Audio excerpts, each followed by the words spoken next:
Hello and welcome to the presentation video of results from Ireland's Labour Force Survey for Quarter 3 2023 on today the 23rd of November 2023.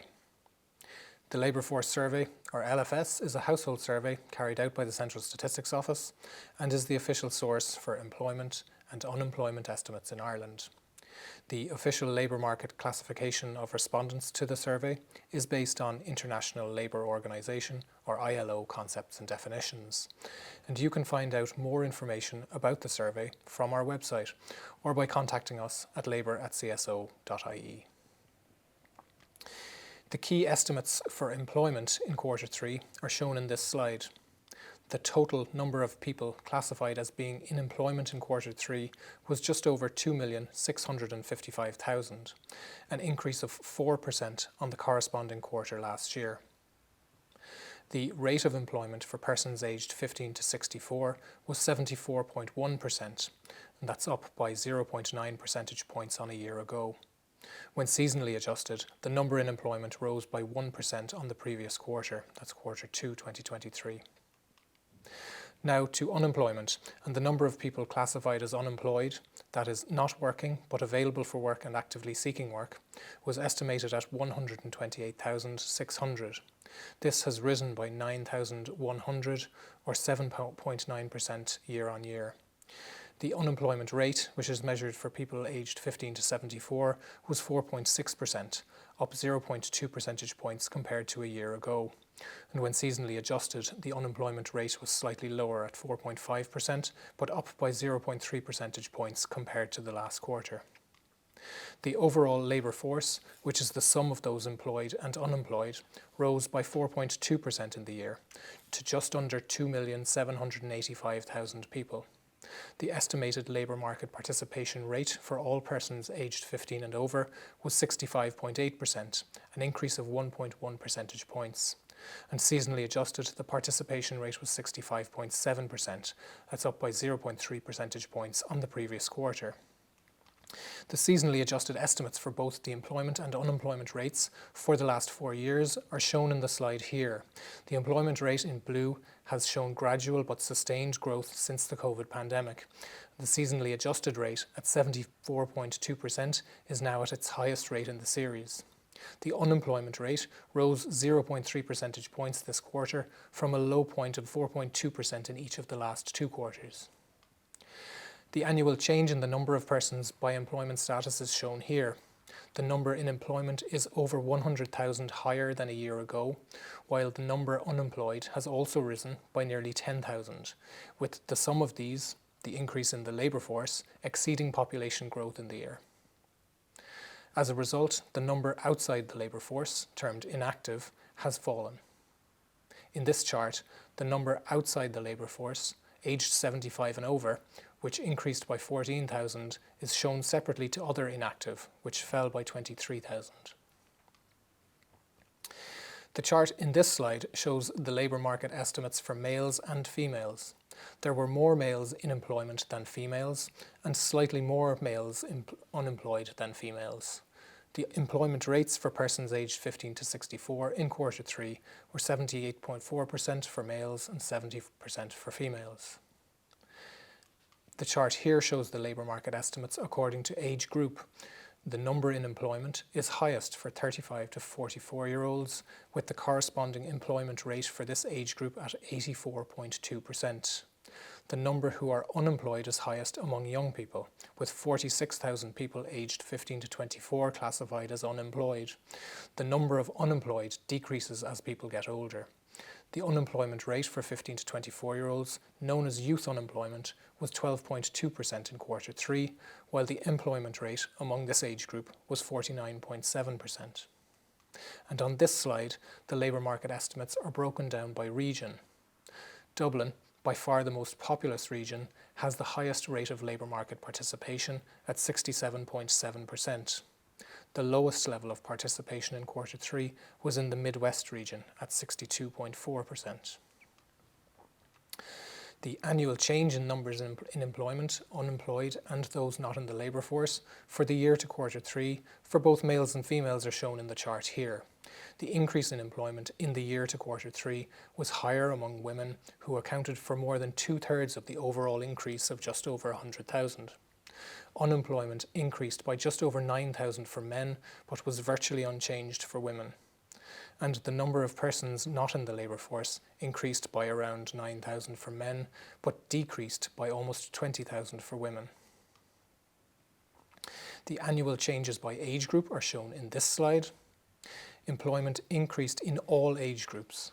For 45 to 54-year-olds, employment increased by almost 30,000, with a fall in both unemployment and persons not in the labour force. Each of the age groups 15 to 24, 25 to 34 and 35 to 44 observed an increase in the numbers both in employment and unemployment, while the number of not in the labour force decreased. The chart here shows the annual changes by region. Employment numbers increased across all regions, with the highest increases in the West region and the Mid-East region. The number of people unemployed increased in 6 of the 8 regions, but fell in both the Border and West regions. The estimated number of people in employment according to economic sector is shown on this slide. Most sectors saw an increase in the number employed compared to a year ago, with the strongest growth seen in Sector J, Information and Communications, in Sector A, that's Agriculture, Forestry and Fishing, and in Sector P, Education, compared to a year ago. There were fewer people employed in Sectors B to E, that's Industry, and Sector F, Construction. The chart here compares the number of hours worked per week by economic sector compared to a year ago. Overall, the estimated average number of hours worked per week in quarter 3 stood at 82 million hours per week, up 1.7 million hours per week, or 2.1%. The chart in this slide shows the change in employment in the year to quarter 3 by age group and sex. As shown in an earlier slide, employment growth has been stronger for women, where the largest increases were among 45 to 54-year-olds, up by 23,000. These increases were mostly seen in the retail and education sectors. Youth employment, that's among 15 to 24-year-olds, grew for both males and females, increasing by 6,000 and 15,000 respectively. The greatest increase in this age group was in the agriculture, forestry and fishing sector. The breakdown of those who work full-time versus part-time for males and females is shown in the chart here. 87% of males indicated that they work full-time, while 68% of females worked full-time. Around 130,000, or 23% of part-time workers, were classified as underemployed, meaning they are available to and would like to work more hours for more pay. This figure has risen by just over 20,000 in the year. The breakdown of those who work full-time versus part-time by age group is shown here. The age group with the highest share of workers who are full-time is the 25 to 34-year-olds, with 89% indicating that they work full-time. This proportion gradually drops as age increases. 52%, or just over half of 15 to 24-year-olds, work full-time. The number of people who work mainly at home, that's at least half of the days worked in the previous 4 weeks, has fallen gradually since peaking at 37% during the height of the pandemic. In quarter 3, 1 in 5, or 20%, said they mainly worked at home, with another 13% saying they sometimes worked from home.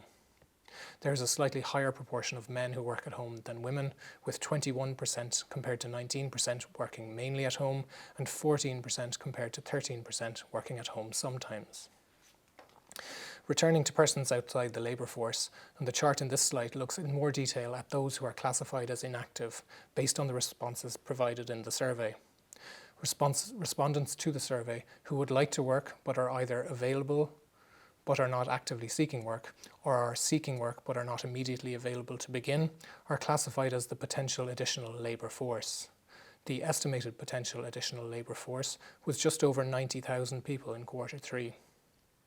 There are also survey respondents who indicate that although they would like to work, they were neither seeking work nor available to start work. And there were an estimated 80,000 people in this category. The remaining people are separated into those under 75 and those over 75 in this chart. The annual change in those classified as not in the labour force by type is shown here. Relative to a year ago, there has been an increase in the potential additional labour force of around 18,000 people, while the number of persons who are 75 or over and inactive increased by 14,000. As a result, the number classified as not wanting a job and aged under 75 fell by more than 30,000 in the year. Labour market slack, which identifies 3 key sources of potential labour supply, are shown in this chart. Each of these 3 categories, that is, part-time underemployed, unemployed, and the potential additional labour force, increased in the year to quarter 3. Overall, labour market slack increased by almost 50,000 people in the year to quarter 3. The breakdown of labour market slack by age group is shown in the slide here. 24,000, or almost half of the labour market slack, are aged 15 to 24. An infographic summarising some key results from quarter 3 is shown in the slide here. In the year to quarter 3, the employment rate for 15 to 64-year-olds rose by 0.9 percentage points to 74.1%. The unemployment rate for 15 to 74-year-olds rose by 0.2 percentage points, and the labour market participation rate for persons aged 15 and over stood at 65.8%, up by 1.1 percentage points compared to a year ago. Participation rates across the country by region are shown in the map, and the average actual hours worked per week stood at 82 million hours, up by 2.1% on a year ago. And that concludes this results presentation for the Labour Force Survey for quarter 3 2023. LFS quarterly results for quarter 4 are scheduled for publication in the week beginning the 20th of February 2024, and these will include revisions which take account of the Census 2022 results and the revised population estimates for intercensal years. I'll see you then, and thanks for watching.